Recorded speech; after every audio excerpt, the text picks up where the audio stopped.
Hey folks, tonight we're diving into the weird, sometimes creepy, and accidentally hilarious world of medieval medicine, back when most doctors were part scholar, part guesswork, and all wrapped up in ridiculously oversized robes. Drop a comment telling me where you're watching from and what time it is over there. Always fun to see who's joining this sleepy history party from around the globe. Now, dim those lights. Maybe turn on a fan for some soothing white noise. So here we go. You're a medieval doctor, feeling pretty dang qualified. Not because you passed a test or trained under a pro, and definitely not because your treatments actually work. No, it's all about that long robe, that fancy way of saying phlegmatic, and a Latin book you skimmed once during a thunderstorm. You wake up in your wooden hut just before sunrise. The air smells like damp straw, candle wax, and a vague regret about last night's onion stew. Your bed, basically a hay bale in a sack. You're 30, which in these times means you're respected, battle-hardened, and just one surprise infection away from retirement. You stretch, cough politely into a cloth, and gear up for a full day of healing, a term you throw around loosely. No stethoscope here. That thing hasn't been invented yet. And soap, forget about it. You believe in the disinfecting power of incense and judgmental glares. No official certificates on your wall. But who cares after all? You speak Latin, own 4 books, and once claimed a guy was cured after vomiting in 4 directions. Basically, you're a miracle worker. You dress sharp, rocking that long wool robe to prove you're educated, and wear a big hat to hide the fact you have no clue why all these boils are popping up. Slinging your medical bag over your shoulder, stuffed with knives, dried herbs, and a faint hope nobody asks you to explain how kidneys work. Today, like most days, you'll test some pee, declare everyone's bodily fluids out of whack, and maybe drain a liter of blood from a guy with a toothache. No sweat? You've done this dozens of times. And if things go south, you've got excuses ready: bad air, sinful behavior, or Mars just hanging out in the wrong house. Worst case, you recommend some prayers and back away slowly. You finish your bread, sip some beer, safer than water, obviously, and step outside. You're not just any man. You're a doctor, a healer, a scholar, and no one needs to know you once treated a stomach ache with mashed garlic and pigeon feathers. Right now. This is your secret safe. Your day starts, like all great medical careers, with a warm cup of urine, of course. Not yours. That'd be gross. This one belongs to your first patient, who politely handed it over in a clay jar just after sunrise. It's still warm. Freshness is key in your line of work. You place it on the table, like a fine bottle of wine, and hold it up to the weak light filtering through your tiny, smoke-stained window. You gently swirl it, take a deep sniff, and hum thoughtfully like, "Ah, yes, this man's clearly overweight, and maybe just a tad jealous too." Welcome to Eurocopy, the medieval art of diagnosing disease by peeing in a jar. Color, clarity, smell, thickness, and sometimes even taste are your main diagnostic tools. Forget stethoscopes. Forget thermometers. You've got 16 shades of yellow, a vague chart from a Flemish monastery, and instincts sharpened by years of pretending you know what you're doing. Clear and pale good news. Dark orange liver trouble. Murky brown.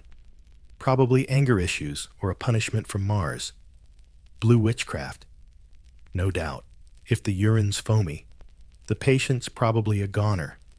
If not, you can still tell them they're dying, just to be safe. After all, honesty is appreciated. Right? You might even warm the sample with a candle to wake up the gastric juices. like reheating soup in a microwave before eating. Then you jot down your findings on a tiny wax tablet, scribbling Latin so vague even you struggle to read it later. When your patient anxiously asks what's wrong, you nod wisely, point at a potion, and say something like, "Your collar is inflamed and your spleen is sad," while avoiding figs, loud noises, and any women named Agnes. You hand them a bag of herbs, a little charm, and maybe a leech, then send them on their way, feeling both confused and oddly reassured, because in the end, it's not really about curing the disease. Sounds like you could if you actually wanted to. As a medieval doctor, you don't bother asking your patient if they're sleeping enough, eating right, or dodging moldy bread. Nope. You ask the real questions like, how many times did the black bile visit you this week?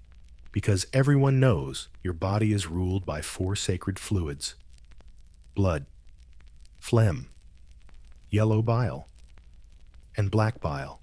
It's not about germs, viruses, or nutrition. Nope.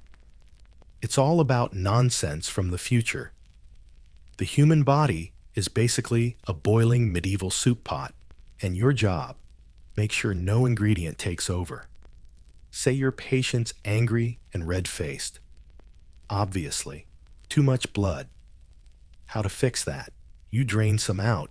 If they're tired and pale, that's excess phlegm, probably from eating cold stuff or chatting with a morally questionable person. Yellow bile means they're touchy and pukey. Black bile covers just about everything else: nightmares, gloom, and poetry. Your whole medical strategy is basically an advanced, ethical plumbing system. You tweak the body's fluids with diet, herbs, enemas, puking, bleeding, or ideally all of the above. If the body's hot and damp, eat cold and dry stuff, because the answer to imbalance is more imbalance, just in reverse. Patients don't need logic. They need sage boiled in goat's milk while facing east. Of course, no 2 doctors ever agree on how much bile is too much. But that's fine. Disagreement just makes you sound deeper. You throw around fancy terms like humoral disc and temporal flux to cover your ignorance. The key is to stay calm while they panic. And if they die, well, not your fault. It's their soul. Or maybe Saturn's wrath. Or just their sinful lifestyle catching up. Either way, you keep your dignity, because medieval medicine means following the fluid rules even if nobody, including you, knows what the heck they really do. Healing isn't the point. Balance is. And it sounds impressive to suggest mustard plasters for broken ribs. As a medieval doc, you believe in balance, especially fluid balance. When something's off, fever, headaches, or pig-related nightmares, there's only one fix: bleeding. No need to diagnose. Just grab a bowl, a blade, and courage before breakfast. The idea is simple: blood is hot and moist. If someone's too hot, too moist, or just a little off, a little bleeding brings them back or knocks them out. Either way, job done. You can open veins in the arm or behind the knee if you want. The neck's reserved for serious cases or nasty flare-ups. Don't worry, you've got a 12th century monk's chart showing which vein matches which organ. Probably accurate. The monk seemed confident. Your patient lies down, arms stretched out, face pale, although that might just be regret. Tie a cloth tight to make veins pop. Say some Latin to sound smart. And slice.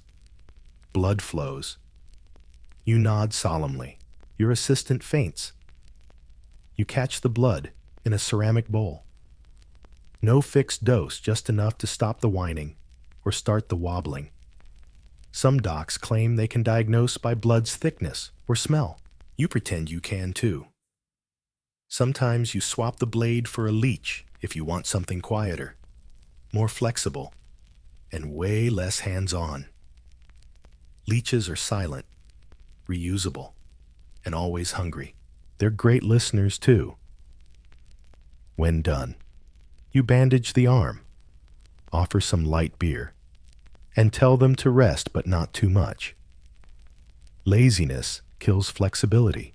If the patient leaves, you say they've improved. If they pass out, congrats. Successful detox. If they die, well, too late for treatment. Because in your world, bloodletting isn't just medicine, it's a lifestyle. And you haven't even eaten your turnip porridge yet. You finish the morning bloodletting. Wipe your hands on your robe or the nearest apprentice and get ready for the real funhouse calls. Specifically, to folks who can actually pay for walls, servants, and not dying. Peasants are good practice, but tend to pay with chickens, labor, or tearful thanks. Nobles, coins, compliments, and awkward dinner invites where someone might die at the table. You pack your bag, leeches, ointments, ulcers, and a sad little collection of herbs smelling like dry grass and regret. You gotta make sure your hat's tall and your cloak's heavy. This isn't just about healing, it's about presence. Roll up to the manor, greeted by a servant who clearly doesn't trust you, but says nothing because you're rocking velvet and carrying a bag full of knives. The air smells like beeswax, damp stone, and something boiling. A woman's passed out in the hallway. Nobody mentions it. Your patient's strapped to the bedposts, surrounded by rugs and anxious relatives. They've got a fever, swollen feet, and a rock-solid belief you're about to cure them with whatever's in that jar. You ask the usual. What did you eat? How often do you bathe? Never. Of course. Did Mercury recently cross Saturn's path? Then you stare wisely into the flames for 5 seconds before declaring it's a body fluid imbalance. Probably from anger. Definitely not demons unless things get worse on Sunday. You recommend something authoritative, like crushed peppermint gum and powdered snail shells. Maybe tell them to avoid cold drafts, red meat, or thinking too hard. Bed rest is mandatory, and they nail it before you leave. The lady of the house shoves money in your hand, hoping you're worth more than the priest who sprinkled holy water and bounced last week. You nod seriously, promise to come back, and remind them if the swelling moves up. Call a doctor. If it slides down, call a priest. You call it a medical bag. Everyone else thinks it's a good reason to run screaming. Your bag's way too heavy, not with hope or healing, but with a creepy collection of stuff that would fit right in a dungeon. Yet, this is your daily carry, your medieval doctor's toolkit, your pride and joy, your portable cabinet of horrors. Hold still. You open it before every visit, like a magician revealing a trick. Inside is a terrifying mix of sharp edges, rust, holy mystery, and absolute filth.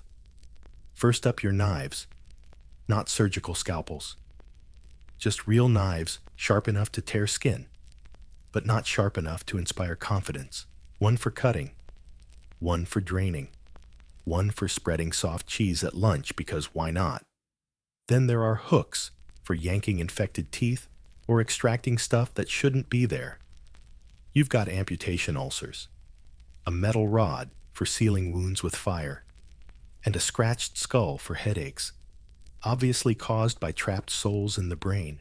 Of course, you carry leeches in a tiny jar, wriggling with excitement, each with their own name. You try not to get too attached. You stash ointments and powders in a smaller pouch, crushed herbs, dried lizard tails, ground deer moss, and maybe some suspicious stones someone swore could cure stomach aches. You don't bother labeling anything guesswork's more fun. Also, a urine flask for diagnostics, and occasionally as a paperweight when the wind blows your notes away. And let's not forget the astrological wheel to check if Venus is busy wrecking the patient's spleen. Bandages, rare soaps, theories, clean water. You wrap it all in a cloth that hasn't seen soap since the last plague and hope no one asks why your blade's covered in dried blood. Relic of Saint Sebastian. You explain. They nod reverently. You both move on. And somehow, this jangling, possibly cursed bag hands you power. You walk into a room, open the door, and everyone assumes you know exactly what you're doing. And somehow, you do. You're giving it your all, just not with gloves.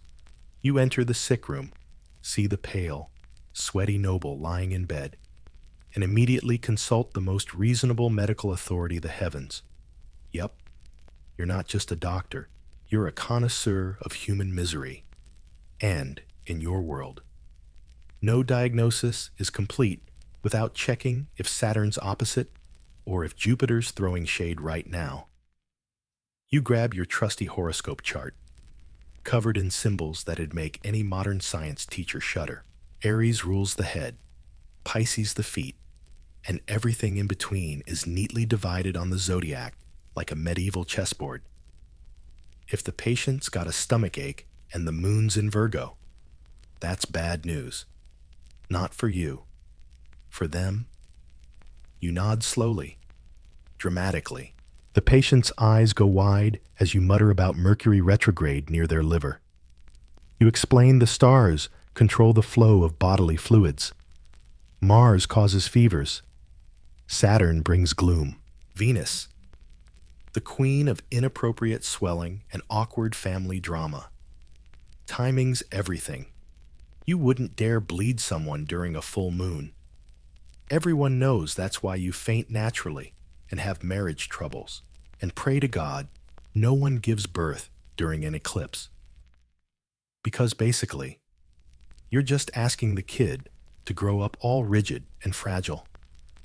Patients rarely question this system. After all, it sounds smart enough and gives them some vague excuse to blame their illness, like Mars being angry, instead of you just nibbling on moldy bread. Sometimes you chart their horoscope just to spice up the consultation birth time. Rising sign, where the moon was sneezing 3 days ago. All critical info to explain why their shoulders filled with hot bile, and when your diagnosis is ready, you deliver it with reverence. Your Venus is so damp and weak, nobody knows what that means, especially not you. But they nod, they pay up. They thank you for your deep wisdom. Now go. O celestial leech wizard, ready to heal more souls with just a compass, a candle, and the patient's misplaced trust. You're about to operate on a guy using the same knife you cut cheese with. It'll be fine. Today's the big surgery day, not because the moon's in the right spot or the patient's calm, but because that swelling now smells like cooked onions, and finally someone screams loud enough to catch your attention. You lay out your tools, a dull knife, a bone saw, a booze-soaked rag, and something vaguely shaped like courage. No anesthesia. The patient gets 2 things, a pint of beer and advice to bite down on some wood and think happy thoughts. You flash a warm smile and say, "It might hurt a bit." Nope. It's gonna hurt a lot. You start cutting. Screams. Shaking. At some point, someone faints. Hopefully not you. Your assistant holds the patient down while looking like he'd rather be baking bread or embalming corpses. The wound opens, and you do what every medieval surgeon did. Dive in confidently and pray for divine guidance. You remove infected flesh, suck out mysterious pus, or yank a rotten tooth with something that looks like pruning shears. Germs. Nah, not your problem. You don't even know they exist. You think infections come from bad air, or maybe moral weakness. Either way, your tools haven't been cleaned since last time on a goat. Maybe you never asked. When done, you pour alcohol on the wound to clean and decorate it, then seal it with a hot iron or oil-soaked spider webs. Both medically unsafe, but sound impressive. You wrap it in linen and tell the patient to rest. Either he'll miraculously heal or die in 2 days. Either way, you did your job, and if anyone criticizes your work, just remind them Galen once removed a gladiator's spleen with a bronze hook and still got crowned a genius. Because in your world, surgery isn't about success. It's about confidence, speed, and the patient yelling slightly less than usual. When in doubt, slap on a leech or a few, or a dozen, depending on how seriously you want to take this. You've tried praying, you've tried herbs, you even tried slicing people up like a butcher on market day, but nothing screams professional medicine like shoving live worms into someone and nodding like you know what you're doing. Leeches are your medieval Swiss Army knife of healthcare.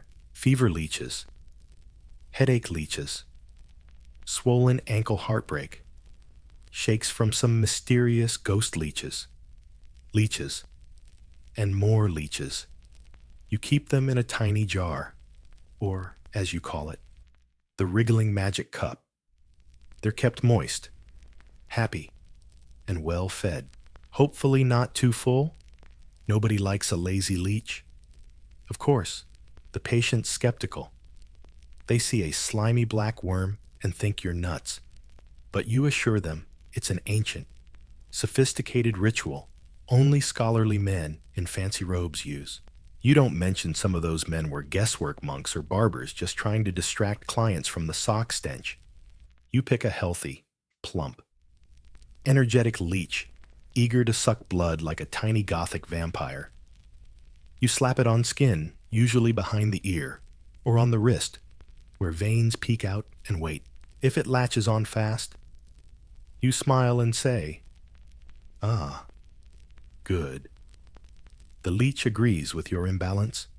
If not, you mumble something about Mercury in retrograde and try again. Soon, the leech swells up with blood. Your patient turns pale. You pretend this is totally normal. You might say stuff like, "He's sucking out the poison," or "His bile's acting up." When the leech is full, you flick it off with salt or vinegar. Or if you're feeling cruel, you just let it drop off naturally, bloated and thoroughly satisfied. The patient feels dizzy and anxious, asking if they'll get better. You say, "We've made promising first steps." You have no clue, but the leech seems pretty happy about it, and sometimes that's enough to make people believe in magic. Because the best thing about leeches, they do the job and never ask for money. As a medieval doc, your grasp of the human mind is, let's say, interpretive. No psych degree, no neuroscience, and zero interest in long-term stress effects. What you do have is a rock-solid belief if someone acts weird. It's either sin, supernatural stuff, or both. Your first patient of the day is a woman who hasn't spoken in 2 weeks. She stares at the wall, hums occasionally, and once threw a spoon at her husband's cousin.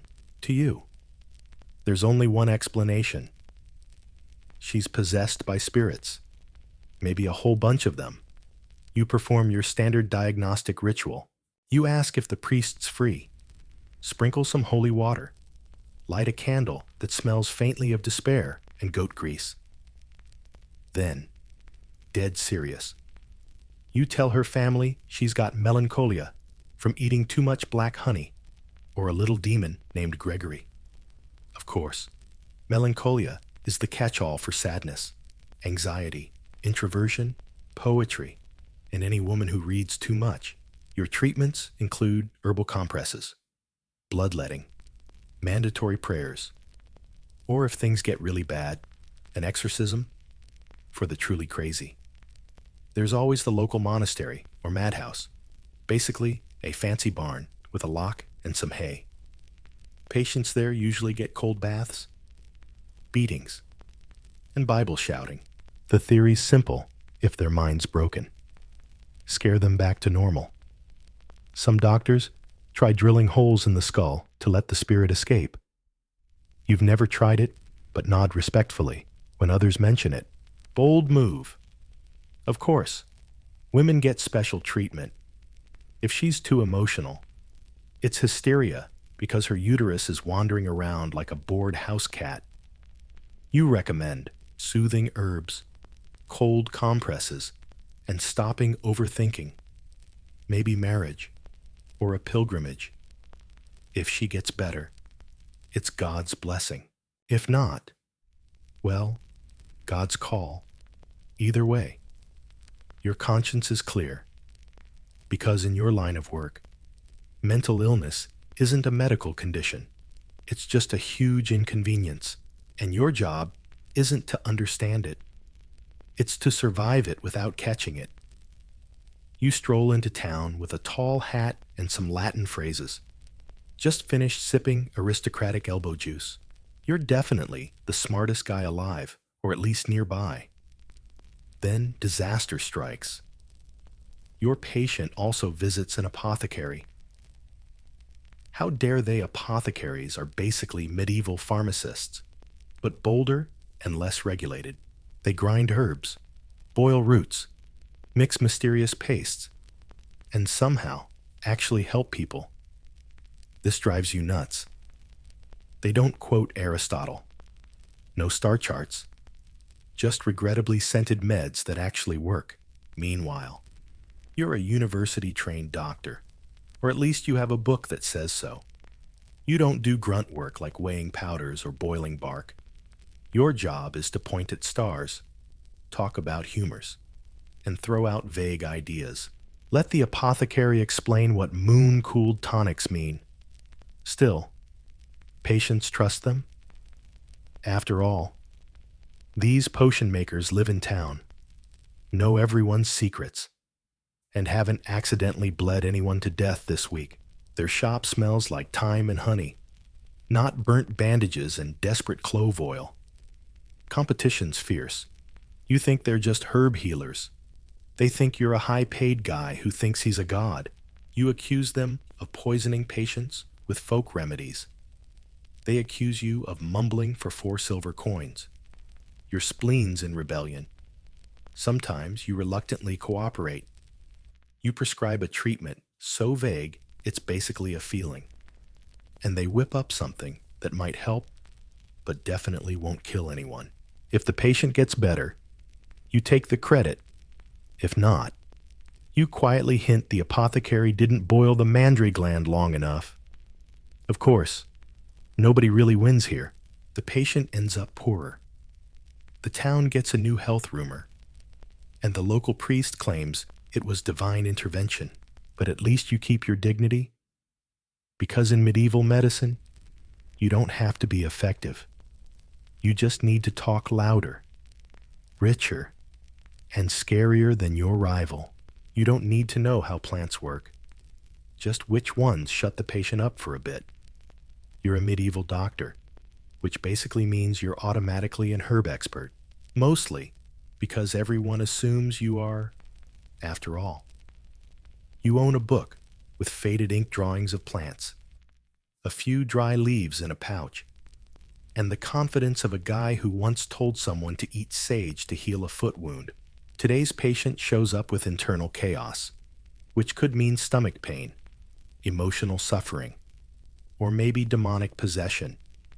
You dig through your mystery plant pouch and confidently decide valerian root will do the trick. Why? Because it smells strong and makes people sleepy. 2 rock-solid signs it's working. You also keep some mugwort, prescribed for digestion, flea bites, and annoying people. There's nettle for pain, mallow for inflammation, and mandrake reserved for when you want to seem mysterious. It's a bit poisonous, insanely expensive, and vaguely human-shaped. Perfect for impressing illiterate folks. Truth is, you don't really know what any of these herbs do, and neither does anyone else. You rely on tradition, vague stories, and whatever the priest down the street swears cured his cousin's goat. You grind, boil, and crush with enthusiasm, reciting Latin to make it sound official. Sometimes you toss in honey, not for medicine, but because everything tastes like wet dirt otherwise, and patients complain less when their tonic doesn't taste like punishment. If the remedy works, you nod solemnly and say, "The fever has yielded to the cooling nature of herbs." If not, blame the patient for not having enough faith. And when desperate, you mix a bunch of herbs together and pray one kills off the rest. It's kind of like gambling, but with more vomiting. You also insist on gathering your own ingredients whenever possible, because wild herbs are obviously stronger, or at least dirtier, which adds rustic charm. In the end, your herbal medicine is 30% tradition, 20% guesswork, and 50% total BS. But hey, at least they don't scream when you hand over a cup of tea. No matter how much you squeeze, bleed, or crush herbs, you're never really alone in your medical career because the church lurks like an anxious parent or nosy neighbor, controlling your whole worldview and political setup. Your patient has a fever. You could try drawing pus, but maybe check if they've confessed first. Coughing up blood sounds like divine punishment. Best call a priest before you even think about opening your medicine bag. Healing is fine. As long as you don't upstage God, you've been warned. Like that time you treated a noble's gout with vinegar and hot stones. People said it was close to magic. Or when you claimed the stars could mess with digestion. Almost heresy. And when you briefly consider dissecting corpses, you may as well suggest chatting with trees. Of course, the church has its own ideas about healing prayer, relics, and occasionally touching gold-plated bones. You don't argue. You just sigh softly and step aside while the priest sprinkles holy water. Standing there with a jar of crushed garlic and your shame, sometimes you even cooperate. You offer earthly treatments. The priest offers heavenly reassurance. If the patient gets better, it's a miracle. If not, well, that's God's mysterious will. And maybe you need more incense. You've learned to make do. You start your procedures with a quick, "May God guide my blade," and end with a firm "Amen," just in case someone's listening. You also keep a small cross in your pocket, not for healing, but to avoid suspicion when someone accuses you of overthinking things. After all, you're a man of science. A vague, mushy, bloody version of science. But seriously, don't question the church. If a limb's rotten, infected, or just plain nasty, why not cut it off? That's medieval style. You've bled them, cleaned them, sucked the poison out. You even try praying near the patient while waving your hands around a bit. Yet the leg still looks worse than a loaf of bread left out in the rain for 3 weeks. That's when you know it's time to amputate. You don't take this lightly. Mostly because it's hard work and you just skip breakfast. But when the wound turns black, reeks like garbage, and the patient's groans turn into creepy silence, you sharpen your saw. Prep is simple. Find a sturdy table. Grab a strong friend to hold the patient still. An assistant fetches the amputation kit, a saw, a tourniquet, a rag to bite on, and a big old beer for healing purposes. Not for the patient, but for you. You gently explain the procedure, dropping words like necessary, hero, and survival. The patient turns pale. You nod like you get it. You'd be worried too if someone with your level of training marched up to your thigh wielding a gold-plated bread knife. You tie a tourniquet tight, mumble some nonsense about balance and mood just for show. Then start slicing slowly at first, picking up speed as the screams hit peak volume. The saw blade tears through skin, fat, muscle, and finally bone. You pretend not to notice. You're a pro. After finishing, you toss the limb into a bucket nearby and immediately burn the stump with a red-hot iron rod. The stench, unforgettable. You blame the candle wax. Then comes the bandaging. You wrap that wound tight with linen and silently pray infection doesn't crash the party after dark. You tell the patient to rest, avoid cold drafts, and if possible, don't die.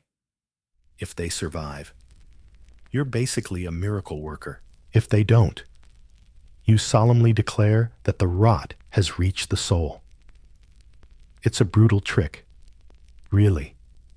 But sometimes amputation is the only way to save someone, or at least delay death while keeping your professional rep intact. You hear coughing in the distance. Time to head home and pretend you didn't hear a thing. A long day is done.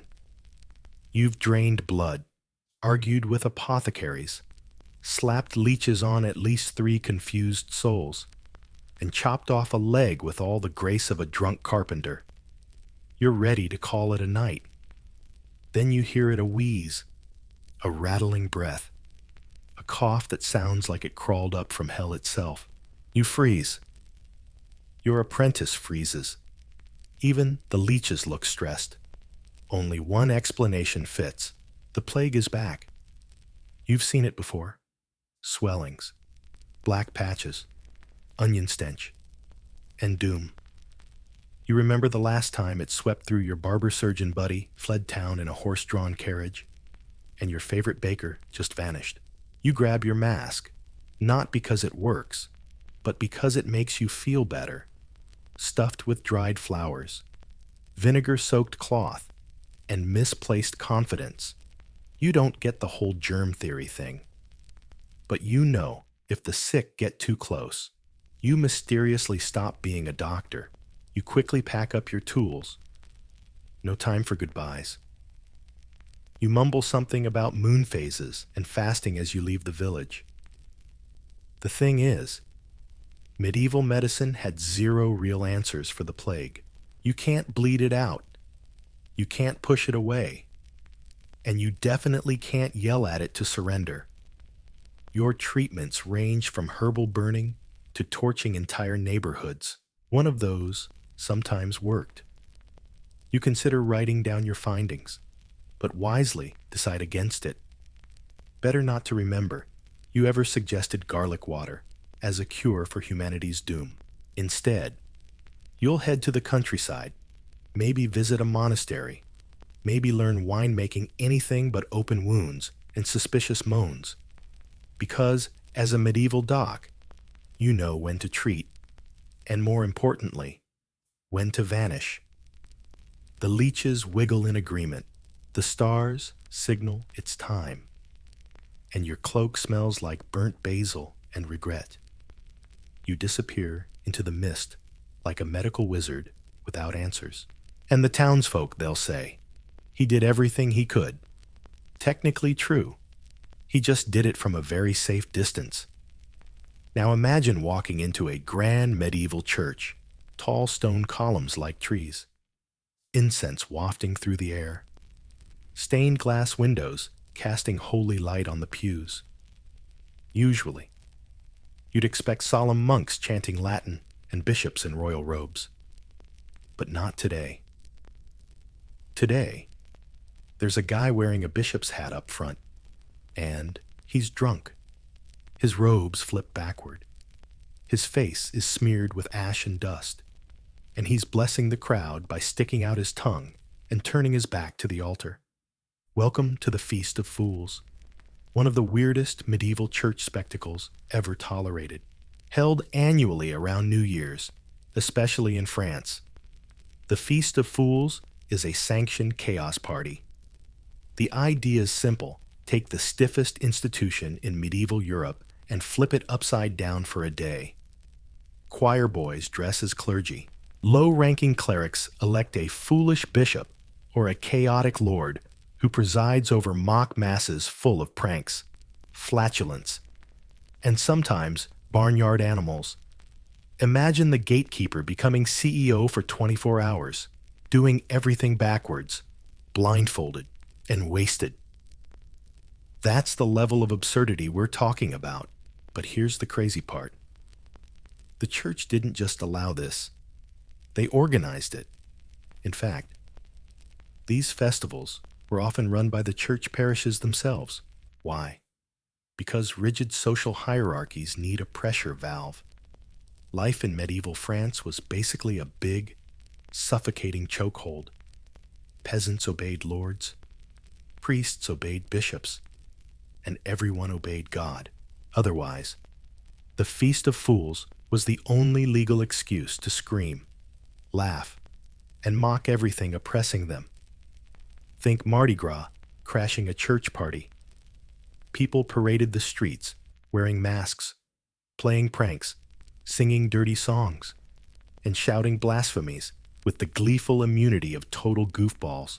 Sometimes they even rode donkeys into churches. Holy water swapped for booze. Sermons rewritten as silly poems. The air thick with beer, candle wax, and chaos. But this wasn't just goofy fun. It was social satire in disguise. These folks knew exactly who they were mocking. The elite ruled them from ivory towers and thrones, and for one day only. The joke was on those elites. The result? Divine chaos belted out in perfect choir harmony. Every kingdom needs a ruler, even those built on chaos, and at the Feast of Fools. The ruler wasn't a king, bishop, or nobleman. It was the lord of all screw-ups, a crowned jester elected from the lowest clergy ranks. Or sometimes, just the town's dumbest drunk. Picture this: a scrawny teenage choir boy, barely old enough for peach fuzz, suddenly paraded through town on a makeshift throne made of beer barrels, draped in an oversized bishop's robe, wearing a pigskin mitre, blessing the crowd by chucking cabbage at them. No joke. That's tradition. The lord of the misrule was the living embodiment of topsy-turvy. Serious stuff became laughably distant. Sacred things got downright profane. He oversaw fake processions, reversed rituals, and over-the-top parodies of Christian rites. Gospels read backwards, incense swapped for smoke from burning shoes, instead of hymns. Participants howled, snorted, and even meowed like cats. The townsfolk loved it. He ruled the town that day with absolute power, leading sham ceremonies and satirical sermons that would make any modern stand-up blush. His court, other clowns, jugglers, and a chaotic clergy, some sober, some definitely not. They handed out fake pardons, held drunken mock trials, and staged fake exorcisms of authority figures. All cheered on wildly. What made this so dangerous and thrilling was how close it skirted blasphemy. But that's the point. This wasn't mindless chaos. It was a deliberate, disguised rebellion. Picking a lowly youth or peasant as ruler wasn't random. It was a sharp jab at the sacred power of kings and the holiness of bishops. By electing a ridiculous figure, the people weren't just laughing. They were exposing the absurdity of the real power structures. If a choir boy could wear the robes and mimic sermons, how sacred could those things really be? Church authorities tried to crack down on the worst excesses every year. Spoiler, they never succeeded. The Lord of Misrule came back year after year, drunker and louder than ever. Because as long as society had rigid rules, people craved one day to smash them. You'd walk into a grand church expecting solemn hymns and serious faces. Instead, you got a guy in a donkey mask screaming from the pulpit while a half-naked priest juggled communion wafers down the aisle. Welcome to the heart of the Feast of Fools, where sacred space turned into a stage and no one was too bold to cross the line. At the festival's peak, inside the actual church, those inspiring vaulted ceilings were drowned out by rock star-level mockery, not just outside in the town square, but right inside Christianism's core. Choir boys danced. Cannons roared out filthy stories. The parades featured folks dressed as women, animals, and even devils. It was a holy play, totally falling apart. But the most iconic scene, the donkey's mass. A donkey led into the church, allowed to bray during key moments, sometimes even answering the priest's prayers at the end, instead of Amen. The congregation shouted, "Hey ha, hey haw," in unison. Sounds ridiculous. Well, yeah, because it was. But these performances had a powerful, barely hidden message. They didn't just mock the rituals. They roasted the stiffness, hypocrisy, and ego trips baked into the church hierarchy. People knew the rules inside out, which made breaking them oh so satisfying. Priests and bishops were often torn. Some just shrugged and let the chaos unfold, hoping it'd burn out on its own. Others got mad, desperately trying to stomp it out, calling it heresy and downright rude. The Pope issued decrees. Bishops fired off angry letters. Rules popped up to curb the abuse. And yet, it kept happening. Why? Because the church wasn't just a holy place. It was the town's beating heart, the one spot where everyone had to take themselves seriously every single day. Turning it into a wild party wasn't just fun. It was freedom. On that one chaotic day, those stone walls of divine power became the stage for fart jokes and beer-soaked antics. Even the clergy couldn't help but laugh sometimes because when your daily life is drowning in guilt, confession, and eternal damnation, well, being a bold donkey in God's house feels priceless.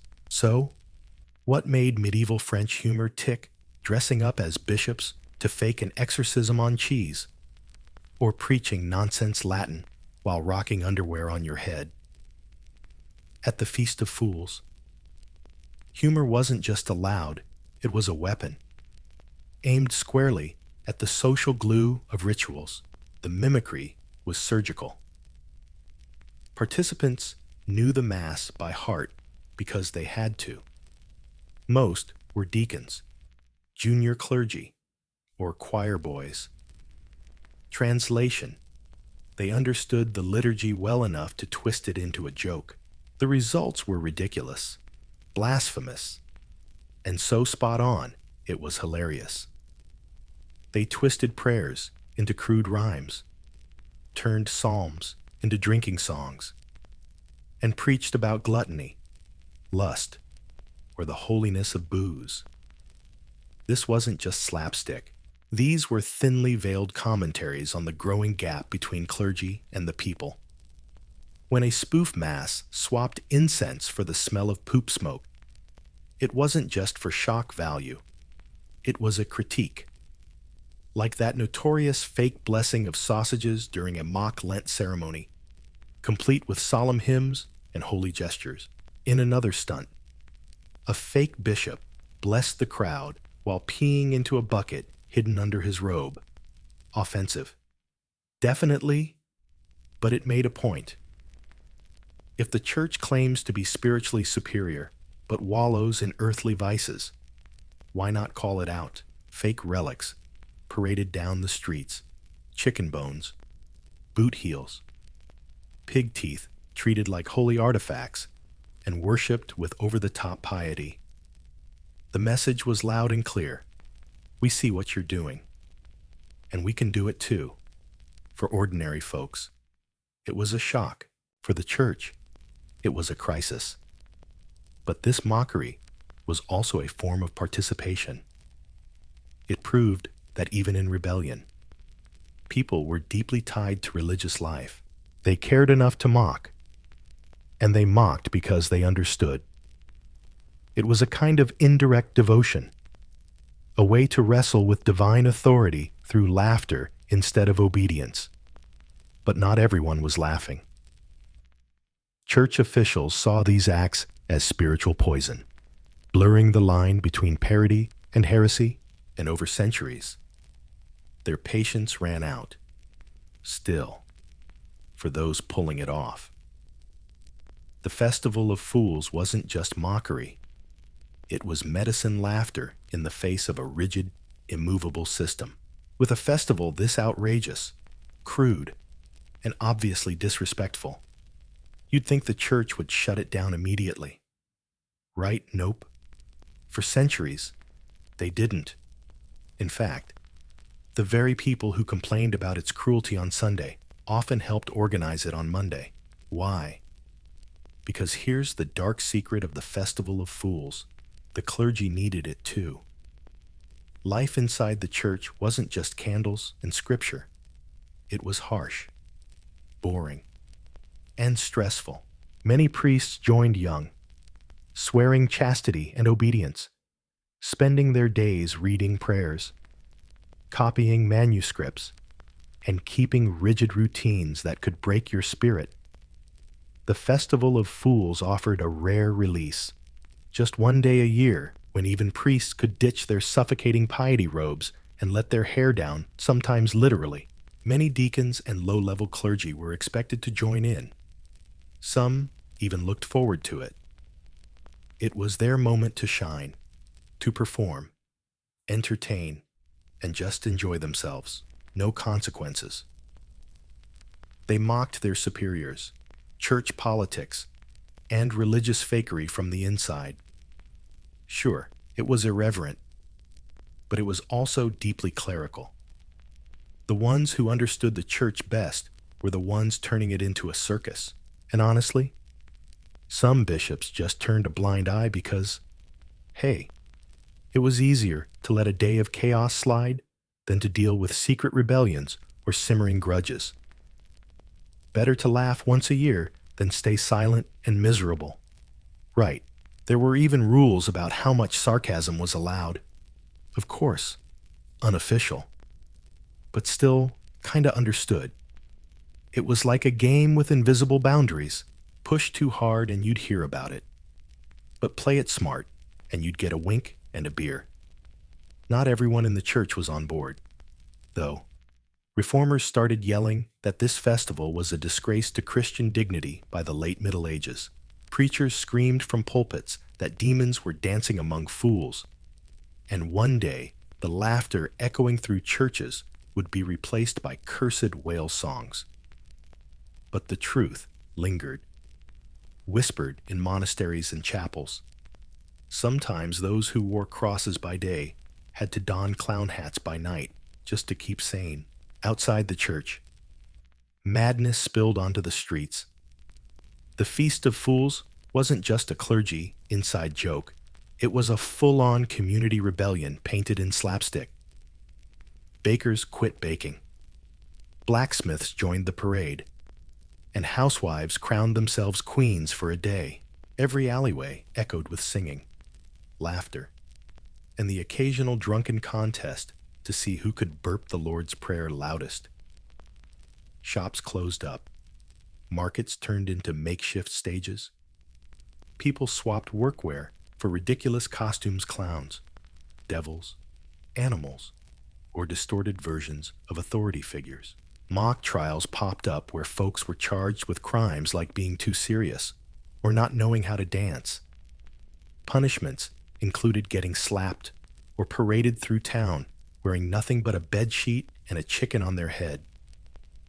And everyone loved it because, let's face it, Most of the Middle Ages people were stuck dealing with taxes, famine, disease, and the ever-present threat of eternal damnation. There was no escape from hardship except for this brief party. And even if it looked like fun and games, something deeper was going on. People were talking back. They used humor as a weapon, laughter as rebellion, and absurdity as resistance.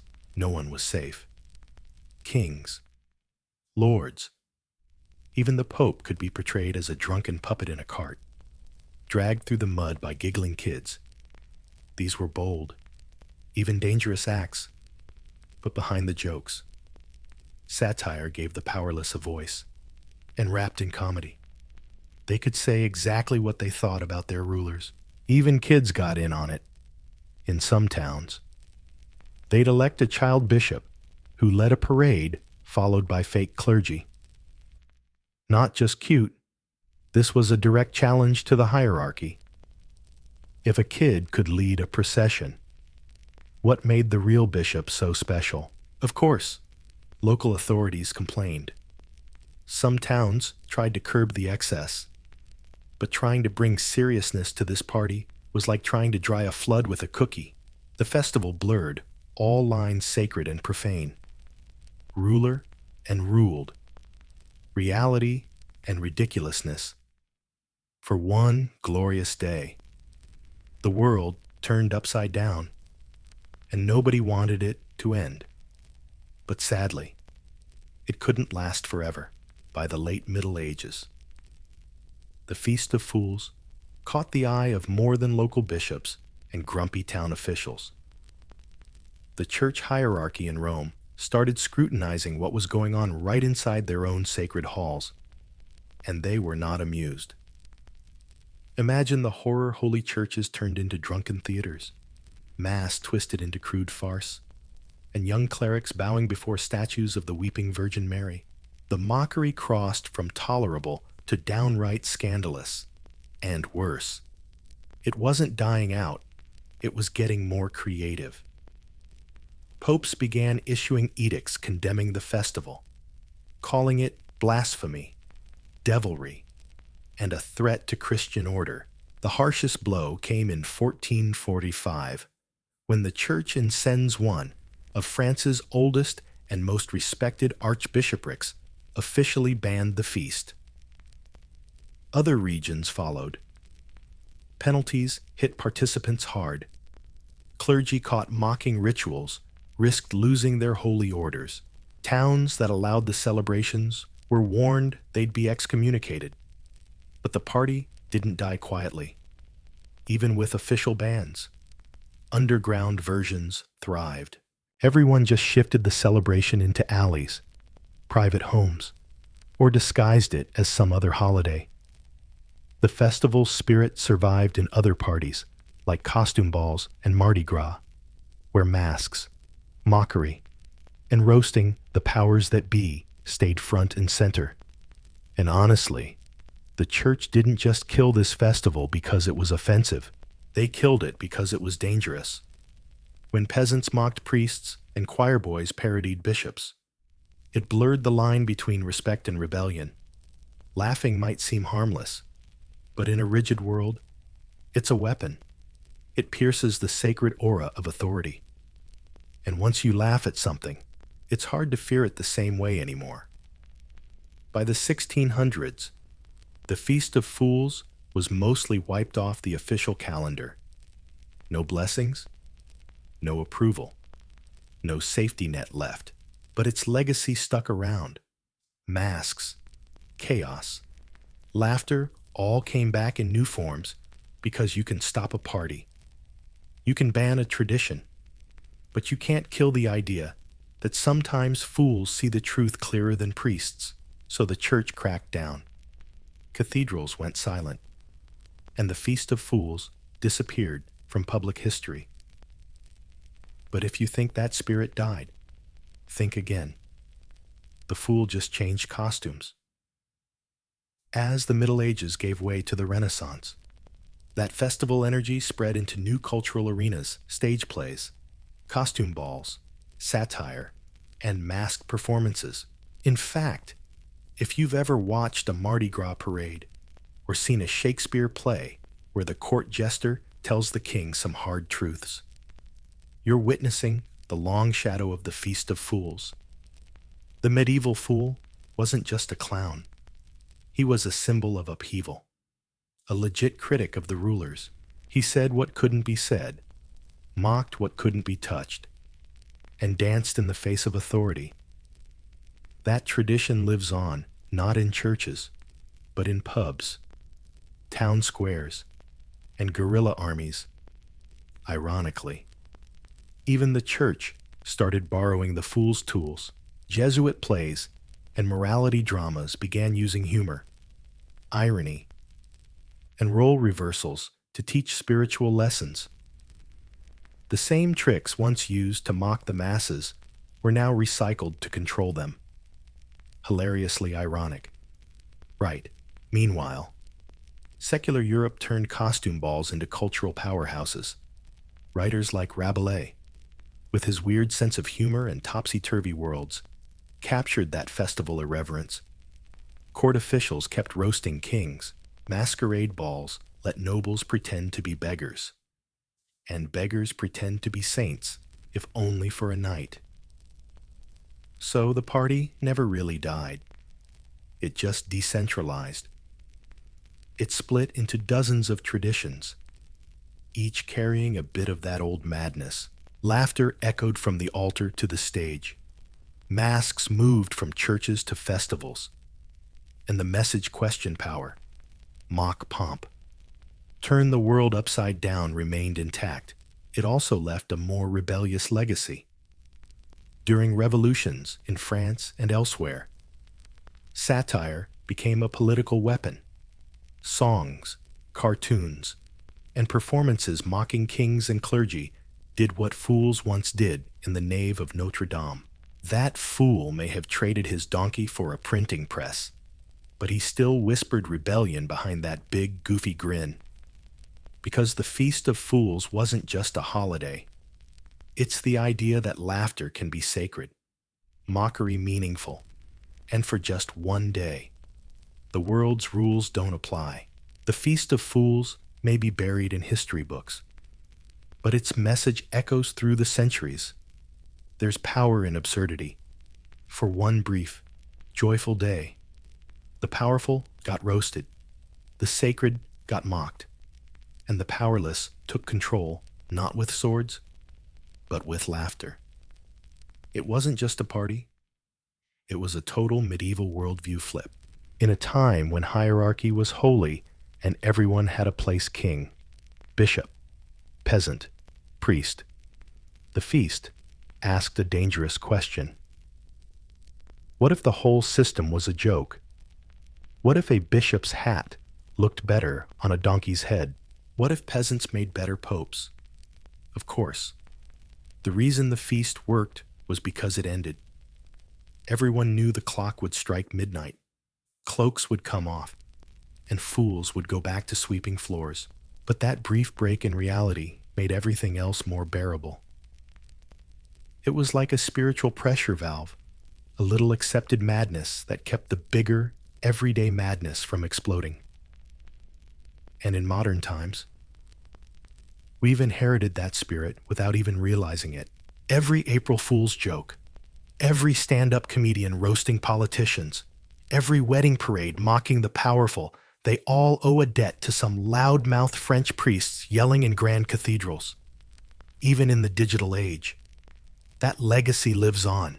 Memes, parody accounts, viral videos mocking CEOs, governments, and billionaires. It's like the spiritual offspring of those old festivals.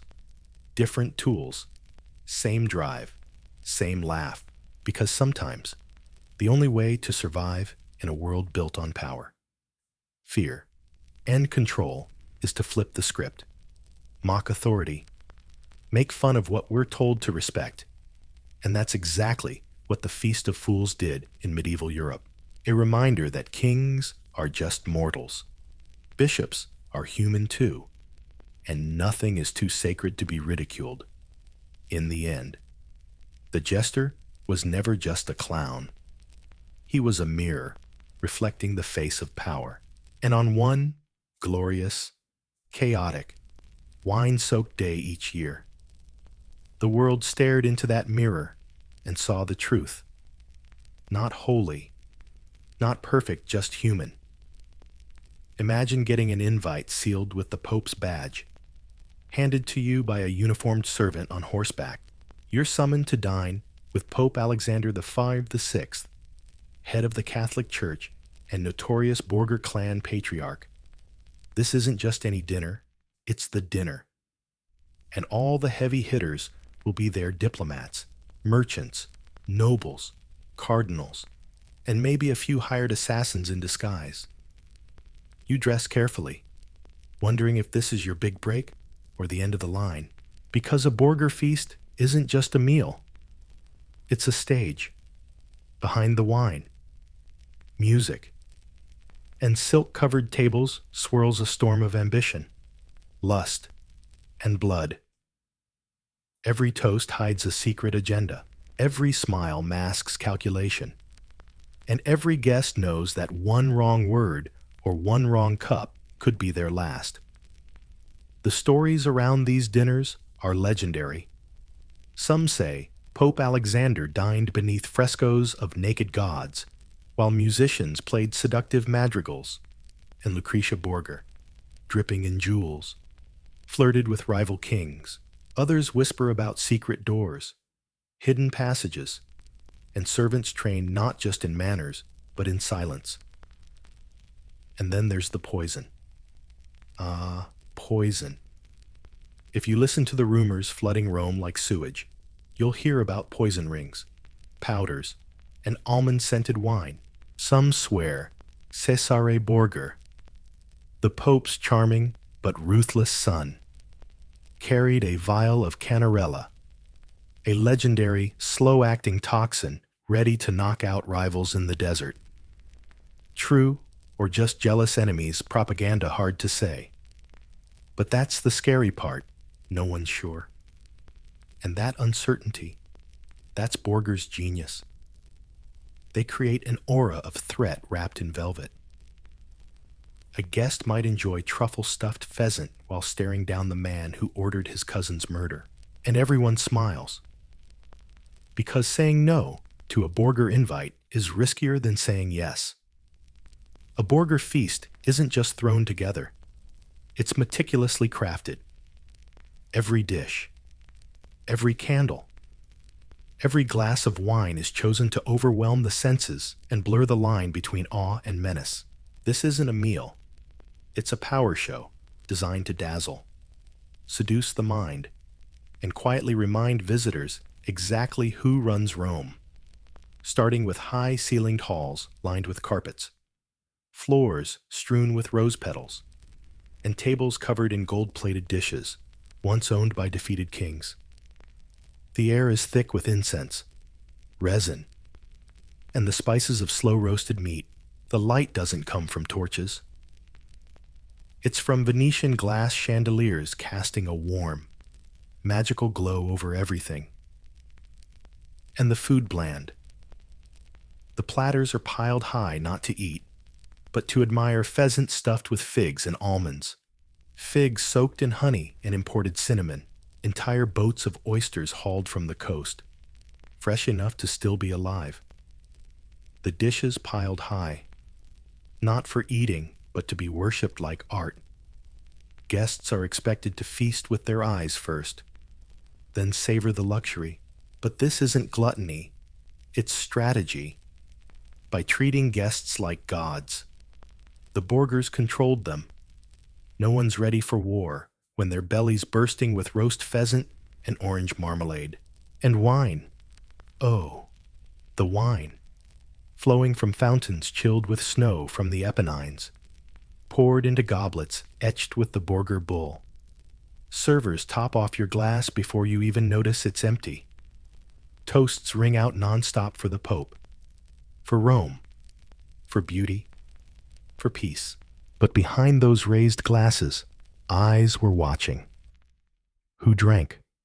who hesitated, who went pale after the third sip. Musicians played throughout harps, drums, spoils of war. Sometimes the whole choir hid behind curtains, their voices ghosting through dessert. Dancers in nearly see-through skirts got applause from the cardinals. Jugglers tossed flaming knives like it was no big deal. The fire breathers shot sparks at the vaulted ceiling. Everything had a double meaning. All that luxury whispered, "We've got wealth, power, pleasures, and poison. Sit down, eat up, enjoy." And you did, because refusing their hospitality, that's just rude, but enjoying it could be dangerous. At the center of every Borger feast was a silk-draped, scandal-soaked vision, beautiful, smart, and controversial Lucretia Borger. She wasn't just the Pope's daughter. She was the hostess of Rome's most notorious parties, with golden hair, a gentle smile, and a wit sharp as the dagger her brother hid up his sleeve. Lucretia wasn't just decoration. She owned the room. Guests either worshipped her or feared her, often both. Her presence turned every meal into theater. She'd glide past diplomats and dukes like a seasoned politician, dropping cutting compliments and laughter that made even the wariest men lean in. Her dress sparkled with pure gold, neckline daring. Words always calculated. Everything she did was planned. Some claimed her charm was supernatural. Others whispered she was a political sex bait, used by her dad and brother in their deadly games. But keen observers at those parties saw something else control. Lucretia knew exactly how to grab attention, erase suspicion, and shift power sometimes with just a toast. She'd raise her glass, and everyone drank. That's the kicker. Rumors trailed her like perfume. Guests who flirted too obviously or asked too many questions mysteriously fell ill days later. They said Lucretia carried a poison she could drop into a glass with a flick of her wrist. True or not, that's the beauty of her presence. No one could be sure. And that uncertainty made her even more dangerous. At one party, legend says she read a love poem straight to a visiting ambassador, who died suddenly a few days later, sparking a minor diplomatic crisis. The Borgers claimed illness. Rome whispered murder. But people still came. Everyone did. Because missing a Lucretia Borger party meant missing the power center and possibly offending a woman who could turn a smile into a sentence. She didn't need to speak. She had the room in the palm of her poisoned hand, while Lucretia played the horn at the head of the table. Cesare Borger lingered in the shadows, watching, measuring, plotting. He didn't need to smile. He didn't need to say a word. His mere presence could silence the room, and at every party, whether sitting next to his father or lurking on the edge of the crowd. Cesare was the one everyone really feared. Dressed in black velvet trimmed with gold, sword in hand, not just for show, Cesare radiated menace. His moves were smooth, practiced, and calculated. He could toast a foreign duke and threaten him in the same breath without saying a thing. How guests reacted: laughing too loud, sweating too much, nervously eyeing their wine, made it clear they knew exactly who they were dining with. These parties weren't just for show. For Cesare, they were intelligence operations. He watched alliances form and collapse over shared roast lamb. He tested loyalties with careless remarks and sized up petty nobles' ambitions with a single raised eyebrow. His enemies made mistakes under the influence of wine and music, and Cesare remembered everyone. Of course, stories spread of a guest leaving a party, whispering about rebellion, only to be found drowned in the Tiber the next morning. A noblewoman who refused his proposal was hastily married off to a cousin famous for hunting accidents. Probably just coincidence. And Cheshire remembered every single screw-up. Of course, there were stories about a guest who left the party whispering about a rebellion and was found floating in the Tiber River the next morning. A noblewoman rejected his marriage proposal and was quickly married off to a cousin famous for hunting accidents. Probably just a coincidence. But around Cheshire, coincidences seemed more like a plan. At one notorious party, Cheshire allegedly arranged seating so two rival emissaries sat side by side, then watched them nearly come to blows over a spilled cup while they argued. He made a move, signing a secret treaty with a third guest across the room. Thanks to the dessert, a guy, one man lost face, another got exiled, and Cheshire scored a fortress.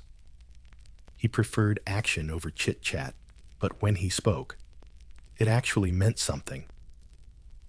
A subtle nod from Cheshire could signal a political alliance shift or the delivery of poison. You never really knew. And that's the point, because at a Borgia party, the danger wasn't in the food. It was in the guy watching you eat it. Among all the rumors haunting the Borgia feast, one thing refused to die poison. Elegant, silent, and totally deniable. Poison was their family's favorite dish, served charmingly, praised, and discovered too late. If you were unlucky enough to get a dinner invite, the first rule was simple: watch your drink. Rumors about a secret toxin called cantarella spread like wildfire in Rome. Said to be black, odorless, and laced with arsenic, it could slip into your cup without changing a lick of flavor.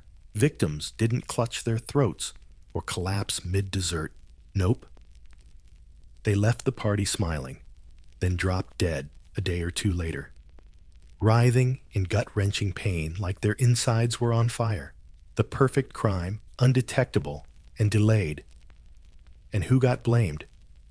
Usually, no one. Or, if there was suspicion, no proof, just rumors, convenient deaths, and perfect timing. Plenty of stories. A cardinal who blocked the Pope's plan died after a sip from a silver chalice. A rival banker challenging Caesar's funds vanished after a celebratory dinner. A noble terrified of Borgia hospitality brought a food taster who, legend says, died before the main course even arrived. Are these stories exaggerated? Probably. But that's how fear works. You just have to believe they could be true. Even the serving staff weren't above suspicion. They say Lucia Bouillet wore a hollow ring that could release powdered poison with a flick of her hand. Others believed Cheshire carried a diamond-studded flask filled with deadly liquid, always within reach. Truth or fiction? These rumors gave the family power. Guests afraid of poison were as controllable as those actually poisoned, because poison didn't just kill it, silenced dissenters, made people obedient, anxious, easy to manipulate, and worst of all, it turned every drink into a gamble. You couldn't refuse a drink. That'd be an insult. You couldn't show fear. That'd make you weak. So you raised your glass, smiled, and prayed your name wasn't crossed off in Borger's shady ledger. Because at these parties, it wasn't about who was the sharpest tongue or the most charming guest. It was about who lived to tell the tale. If there's one Borgia party etched deep into Europe's worst nightmares, it's the Nutcracker Banquet, a debauched, filthy gathering so scandalous even Rome blushed. Held in October 1501 in a private Vatican room. This wasn't just dinner.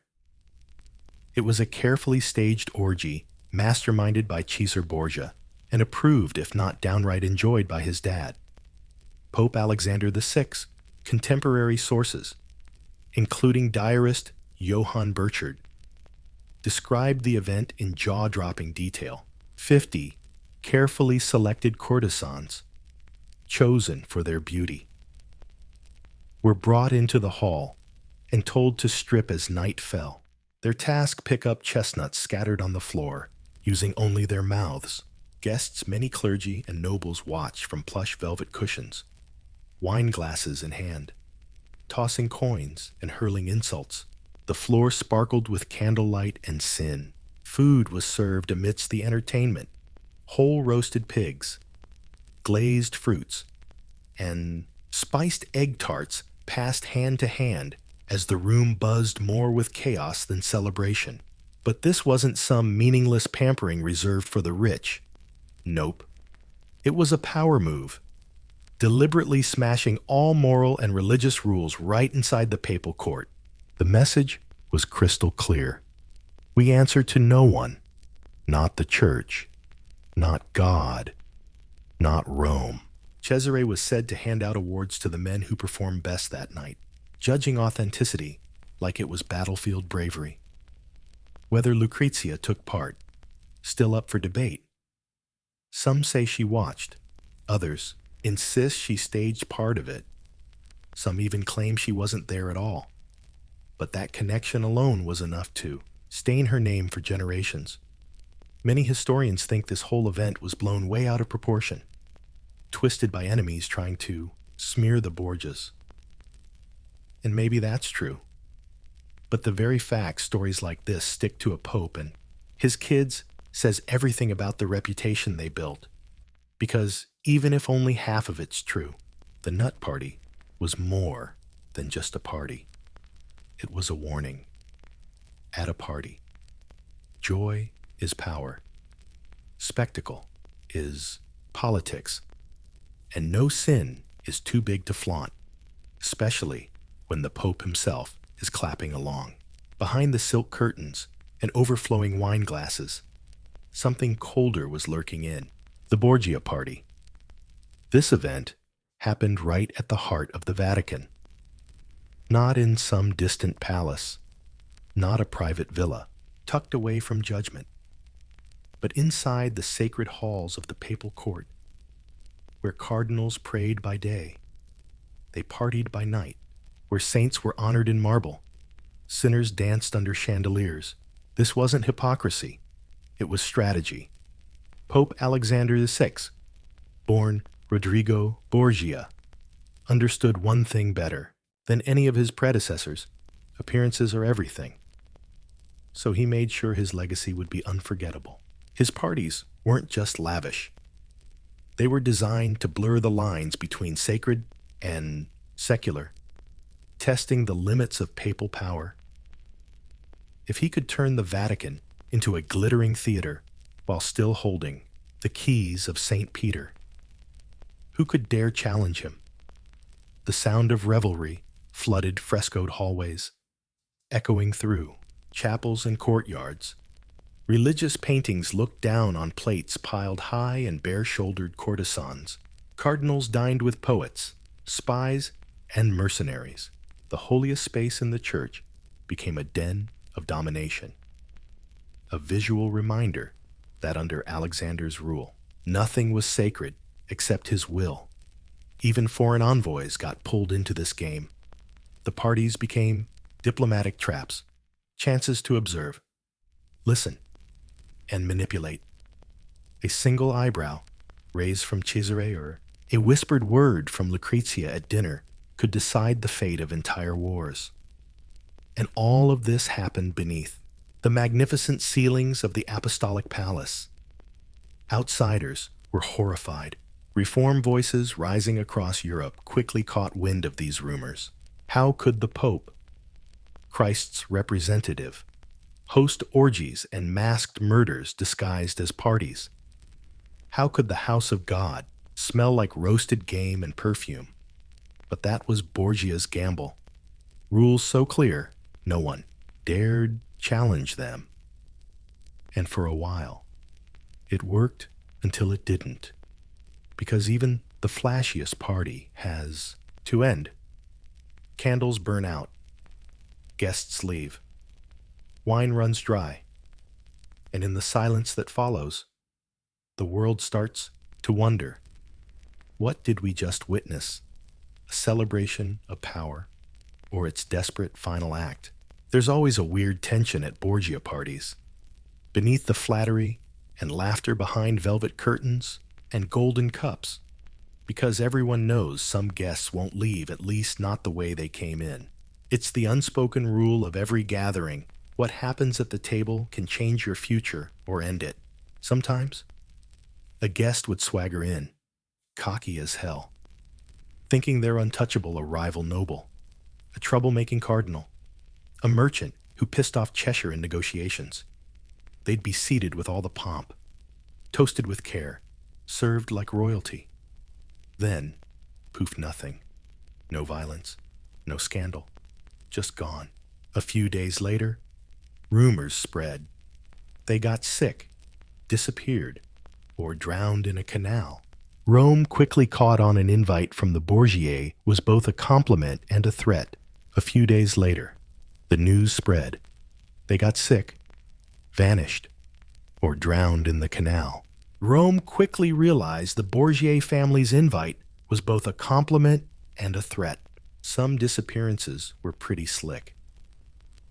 A young noblewoman who criticized Lucrezia was last seen dancing at a Vatican party. Her inheritance quietly passed to a family friend. A Spanish envoy loudly opposed Pope Alexander's regime and died peacefully in his sleep the night after attending a party. When his body was unofficially examined, his lips were black. Other cases were more dramatic. A diplomat supposedly collapsed during dessert, face planting into a quince jelly plate. The room froze. Legend says Jess sighed and said, "Take him away. He's lost his appetite." Were all these deaths staged? Hard to say. The Borgias had enemies eager to smear them, and every unexplained illness became part of the legend. But that legend had power. It wasn't the real deaths that made the party famous. It was the possibility. Every guest knew they were being watched. Every toast carried risk. Every bite could be the last. The psychological pressure was huge, and that's the point. Even if the poison wasn't real, the fear sure was. And fear is a better weapon than any dagger. So they smiled, laughed loud, clinked glasses, and praised their host. Deep down, they wondered if they said too much, insulted the wrong person, or sat too close to Lucrezia.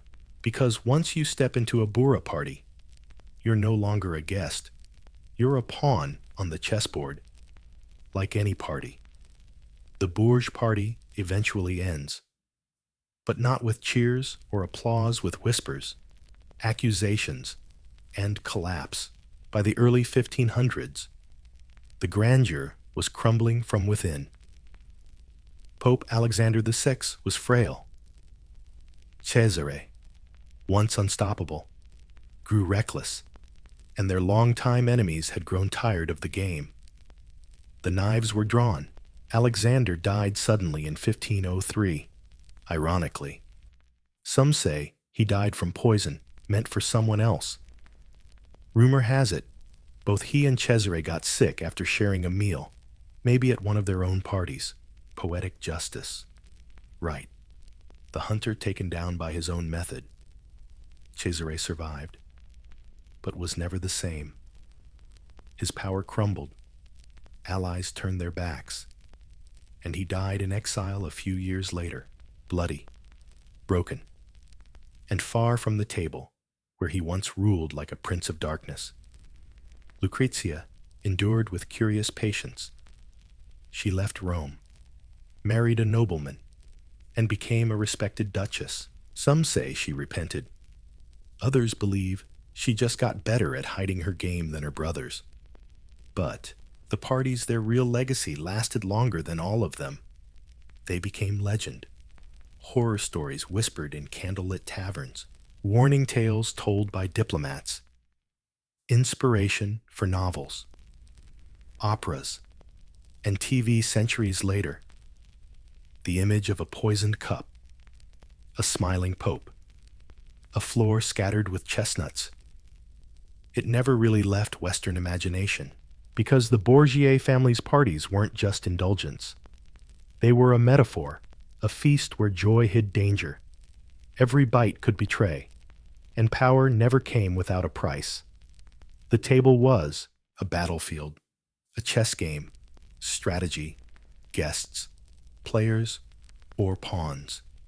And somehow, the world never stopped copying them. Political dinners, state banquets, secret champagne and caviar negotiations. Those are the heirs to the boar feast. Poison's sneakier now, but the tension is just as thick.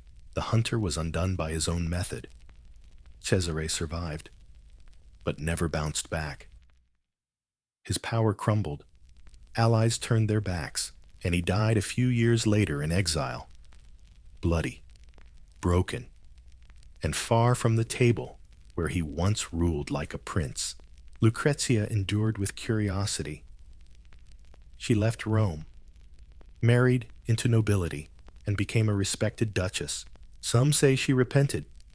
Others think she just got better at hiding her games than her brothers. But the parties, the real legacy, outlasted them all. They turned into legend. Horror stories, whispered in candlelit taverns, cautionary tales told by diplomats, inspiration for novels, operas, even TV centuries later. Images of a poisoned cup, a smiling pope, a floor scattered with chestnuts. It never really left Western imagination, because the Borgia family's banquets weren't just indulgence. They were a metaphor, a party where joy hid danger. Every bite could be betrayal. And power was never wielded without a price. The table was a battlefield, a chessboard, strategy, guests, players, or pawns. And somehow, the world never stopped copying them. Political dinners, state banquets, secret champagne and caviar negotiations. These are the boor's descendants. Poison is sneakier now, but the tension's just as thick. So next time you sit at a lavish table with smiles, compliments, and clinking glasses, ask yourself who's really in charge here, and more importantly, what's really in your drink? Imagine a world without prisons, cops, or tyrant kings. A world where laws don't come from a distant throne, but from the ground beneath your feet and the clan behind you. This was early medieval Ireland, a land ruled not by empires, but by kinship ties. In this tangled web of tribal loyalties, justice had a name: Brehon law. For over 1,000 years, long before the English crown showed up with parchment and prisons, Brehon law quietly ran the island. And no, it wasn't inked in some dusty book or enforced by sword-wielding sheriffs. It was oral, flexible, and deeply tied to community and honor. No executions, no life sentences. Crime wasn't just offense against the state. It was a tear in the social fabric. And that tear, it needed mending, not punishment. Say a guy breaks another guy's arm in a brawl. Feudal law. He's thrown in a dungeon or worse. Brehon law. He pays an honor price, a carefully calculated fine in cattle, silver, or goods based on status, reputation, and the victim's injury. The goal isn't pain, it's restoring balance, making the injured whole again, and letting the community move on without spiraling into revenge. This law didn't serve kings, it served clans. Each person was linked to a kin group, and that group took responsibility for their actions. If a man couldn't pay, his family covered it. If someone committed a crime, the victim's family had the right to compensation, not ransom. This was law made for a world where neighbors lived side by side, generation after generation. You couldn't just kick them out. At its core, Brehon law wasn't about domination. It was about coexistence. It acknowledged that in a tight-knit, honor-bound society, keeping peace mattered more than flexing power. Justice wasn't a cold decree. It was a community negotiation, a balancing act designed to keep the tribe whole. This was justice by consensus. No gavels, no systems for punishment, just calculations and fixes. And it worked for centuries. In a land with no golf courses, you didn't take your case to a judge, you took it to a Brehon. And no, Abraham didn't wear a robe, didn't hold a spear, and didn't bark orders in court. They weren't cops. They were interpreters, mediators, and memory keepers. Because for most of Ireland's history, laws weren't written down. They were memorized and passed orally through generations of trained legal scholars. Brehons were picked from elite legal families and trained from childhood. Think of them as walking libraries. A lawyer could recite laws centuries old, quoting precedents with poetic flair. Their job wasn't punishment. Their job was restoring harmony, weighing competing claims, tracing genealogy, calculating compensation, and suggesting fair solutions. Law as storytelling, and these storytellers were trusted to speak truth when tensions ran high. But there was a catch. Brehons had no power to enforce their rulings. They couldn't summon warriors or force fines with muscle. Their power was pure trust. If a Brehon was wise, fair, and consistent, people listened. If not, they were ignored. Plain and simple. This created a legal culture based on reputation, not coercion. A Brehon's prestige was everything. Their rulings had to be persuasive, balanced, and fair, because there was always another Brehon watching. If one seemed biased or corrupt, disputants could take their case elsewhere. This competition kept the system honest and open. Not just the elite got access. Poets, farmers, craftsmen, everyone could seek justice. The law was complex, but applied equally. It belonged to the community, not a bureaucratic elite. If you could argue well or had someone who could, you had a shot. Over time, some Brehons became famous. Their names popped up in Ireland's poetry and legends.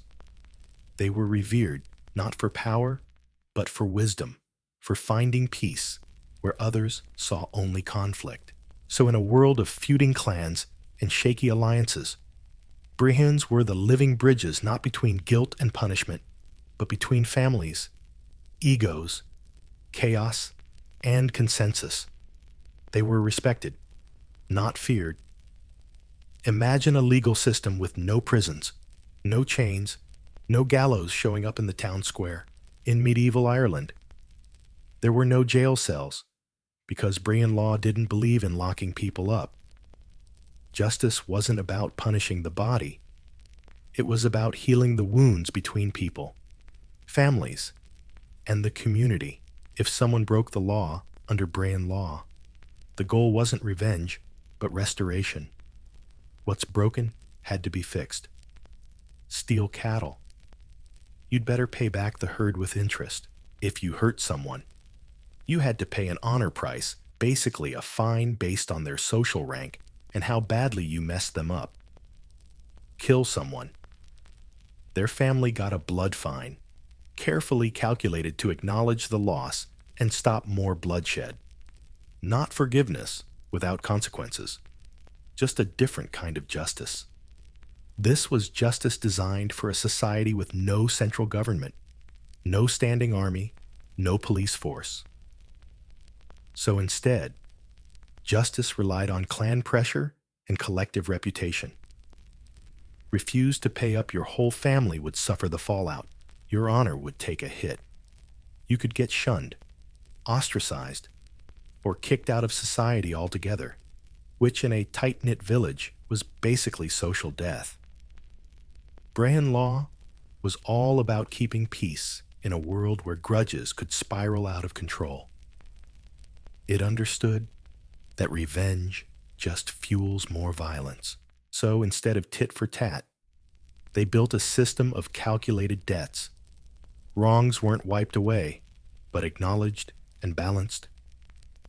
The wounds didn't vanish, but were neatly stitched up. That also meant justice happened fast. No endless trials. No decades behind bars. Disputes got settled. Judgments passed. Payments made. The goal wasn't to boot people out of society. The goal was to keep them in, responsible for their actions, but still part of the whole. And shockingly, it worked for centuries. Ireland ran this restorative model long before modern courts around the world even dreamed of it. The Brehon families got something modern systems are still wrestling with. Justice isn't just rules, it's relationships. So while castles across Europe were busy building dungeons, the Irish built a legal system asking not how to punish offenders, but how to restore peace. In a medieval world where most laws treated women and the lower classes like property or afterthoughts, Brehon law stood out like a sore thumb. It wasn't modern, it wasn't perfect, but compared to the feudal codes elsewhere in Europe, this law was shockingly progressive. In Ireland, under Brian's law, even folks without swords or titles had a voice and rights. Let's start with women. Unlike much of medieval Europe, Irish women under Brian's law could own property, inherit land, and get divorced. A wife could claim her dowry back if the marriage ended, and she wasn't automatically stuck under her husband's thumb if her husband abused her or just didn't pull his weight. She had legal grounds to walk away. There were even marriages where both spouses controlled property equally. Women could sign contracts, take disputes to court, and get honor prices calculated independently of their husbands or dads. Bottom line, women were legal persons. Not full equality, but definitely not just a footnote in someone else's legal story. And the law didn't stop at gender. It extended protections to craftsmen, poets, the poor, and even the disabled. For example, poets had specific honor prices based on their rank in poetic tradition. You couldn't just beat a blind man without facing serious legal consequences. The poor couldn't be fined beyond their means. If they couldn't pay in cattle or silver, they could negotiate labor or goods. Why such inclusiveness? Because Brehon law was about balance and status within a tribe, not wealth or conquest. Everyone had a role, and that role came with responsibility and protection. Even the seemingly powerless were part of the equation. This wasn't charity. It was about maintaining social harmony. If the weak were abused, the community fractured. So the law handed them tools not to dominate, but to protect their dignity. In a time when justice elsewhere usually meant might makes right, Brehon law offered a different vision, a legal system that didn't just ask who had power, but who belonged to that power. And early medieval Ireland's answer was everyone in medieval Ireland. Marriage wasn't about rings and church bells. This whole thing was negotiated like a business deal, usually over a table piled with ledgers, cattle, and family trees. Under Brehon law, marriage was basically a contract, and like any good contract, it spelled out who owned what, who owed what, and most importantly, what happens if it all goes south. Forget the one-size-fits-all nonsense. Brayan law had 10 different types of marriage, ranging from equal partnerships to temporary arrangements. Some marriages were between social equals, where assets got split evenly if things ended. Others were less balanced, like if a woman married into a wealthier clan but still kept her own property safe. She'd bring a coche, a dowry, and a bridal gift. But she didn't just hand it all over to hubby once they tied the knot. If the relationship crashed and burned, both sides kept their original stuff. Anything earned together got divvied up according to the union's terms. Yep, medieval Ireland had marriage contracts, and since wealth was measured in cattle, so was the settlement. A divorce might mean 15 cows go one way, 10 the other, and a couple held back as security for future disputes. Inheritance was handled just as carefully. Kids from different marriages had claims. And legitimacy wasn't about church rules. It was what the public accepted. But marriage wasn't just a love story. It was political. Clans used it to build alliances, make peace, or grab land. The legal framework made sure these alliances weren't just for show. They were binding contracts enforced by Brayan law, with clear expectations and legal consequences. Consent was key. Arranged marriages were common, but forced marriages didn't hold up unless both agreed, especially after puberty, and if one spouse was infertile, lazy around the house, or a serial cheater. The other could request a legal breakup.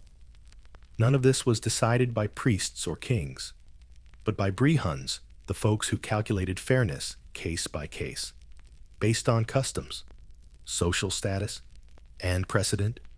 Under Brayan law, your name was your currency. Literally, every person had something called an honor price, a legal value assigned to your social standing. It determined how much compensation you'd get if someone wronged you, and how much you'd pay if you wronged someone else. It wasn't about wealth or land. It was all about status, role, and reputation. Think of it as a living credit score for your dignity.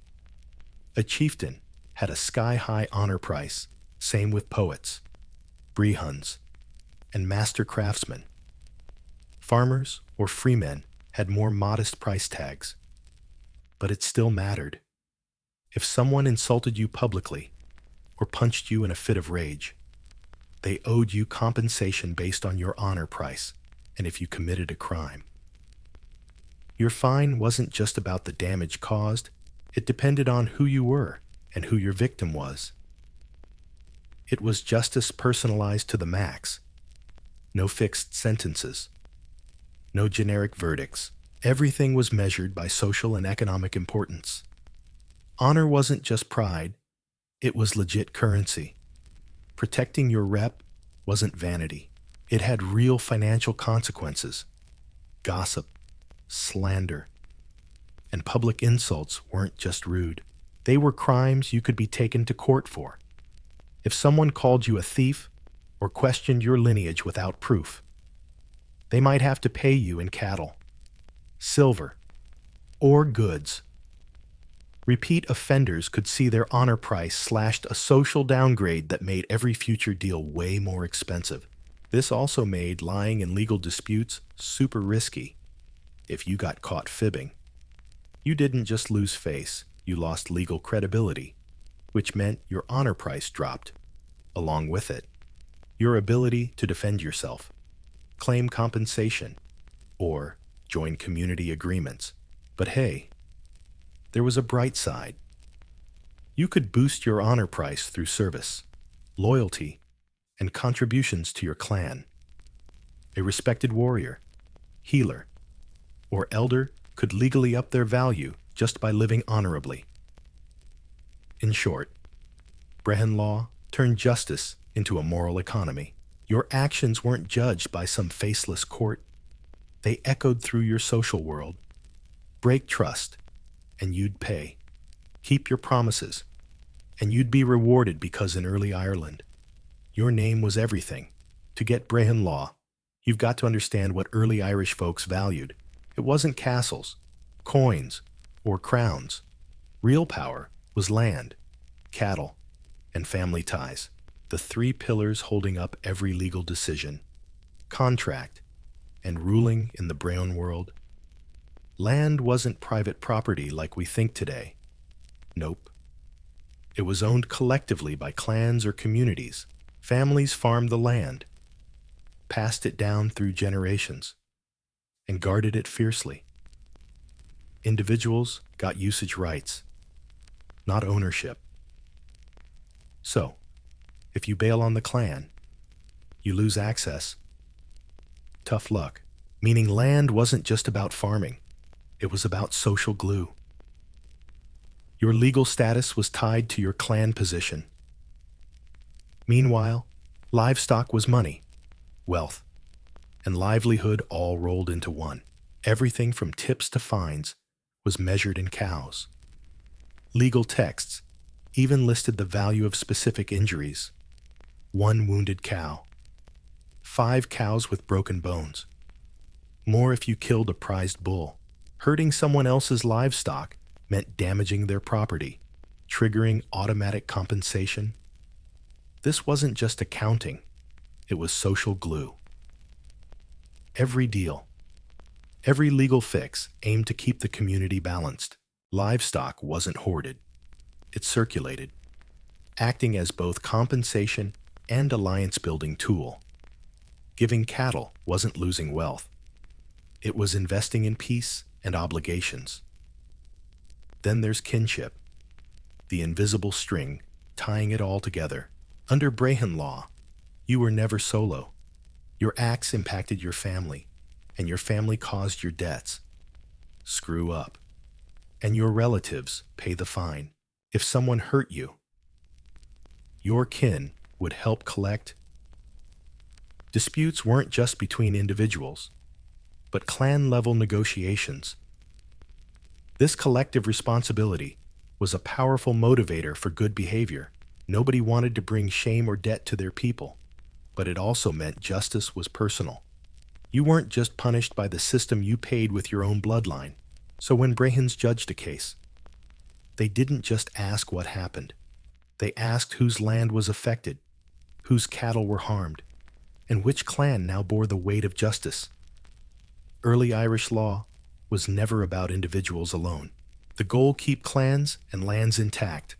Under Brehon law, crime wasn't just breaking rules, it was upsetting social order. Theft, assault, even murder weren't just personal crimes, they shattered clan and community harmony. And unlike medieval Europe's punishing systems, Brehon justice wasn't about revenge. It was more like a scale. For example, stealing didn't mean chopping off a hand, but paying back, usually double or triple the value stolen. The idea was clear: restore what was lost and stop future mischief. And it worked. Because in a society where families share responsibility, stealing your neighbor's sheep wasn't just bad for your rep, it endangered them too. Assault had its own code. Detailed charts listed the value of injuries, from black eyes to broken ribs to lost teeth. The honor price system kicked in again to make sure compensation matched not just damage, but the victim's social status. Violence wasn't ignored. It was measured, and more importantly, settled. What about murder? Even that followed a restorative, not vengeful, path. Killers didn't face the hangman. Instead, their kin had to pay a body fine or blood money to the victim's family. It wasn't just a payment, it was a public admission of guilt, an effort to calm the storm before violence spiraled. Because in a clan-based society, feuds could last generations. One murder could spark a violent spiral, engulfing entire families. Brehon law offered another way. The text asks, can peace be restored through compensation? Can we stop more bloodshed by acknowledging loss and making it right? This wasn't forgiveness. It was justice through reconciliation, and it took work. Brands had to tackle some messy stuff. The mess involved family loyalties, political rivalries, and deep emotional wounds. But they chose this over endless revenge, which was way more dangerous. Essentially, Bryan Law wasn't about wiping out wrongdoing. Its goal was to stop it, absorb the shock of human failure, and fix it through negotiation and tailored compensation. In other words, it wasn't about punishment. It was about peacekeeping. For over 1,000 years, Brehon Law kept Ireland united not with chains or crowns, but with consensus, customs, and community. But by late Middle Ages, that balance began to crack. Old ways clashed with waves of foreign rulers, centralized monarchies, and a very different idea of law. When the Normans arrived in the 12th century, they brought feudal law, rigid, hierarchical, and royal power-based. To them, Brehon Law seemed weird, too local, too soft, and downright pagan. The English crown, especially during the Tudor and Stuart eras, saw Ireland's legal traditions not just as different, but downright dangerous. By the 17th century, Brehon Law was officially banned. The Brehons lost their power, their rulings dismissed as irrelevant. Gaelic lords clinging to the old ways were branded rebels or traitors. English courts took over, bringing in punishments like jail, executions, and land confiscations, where once there had been cattle fines and clan negotiations. But Brehon Law didn't just vanish overnight. In rural spots, especially West Ireland, folks kept settling disputes the old-fashioned way: secret mediations, community problem-solving, and honor-based compensation quietly carried on right under the powdered wigs and royal justice of the English judges. People's memories held tight to the idea that justice could mean balance, not domination, in modern times. Brehon Law has sneaked back not as a living system, but as inspiration. Scholars study it, activists quote it, restorative justice movements in Ireland and beyond see its repair over revenge principles as blueprints for better, kinder legal systems. Because Brehon Law reminds us justice isn't just rule enforcement. It's about keeping relationships intact, restoring dignity, and rebuilding trust. It tells us law can be local, flexible, deeply human. And in a world still wrestling with mass incarceration, endless lawsuits, and cold courts, early Irish wisdom still packs a punch.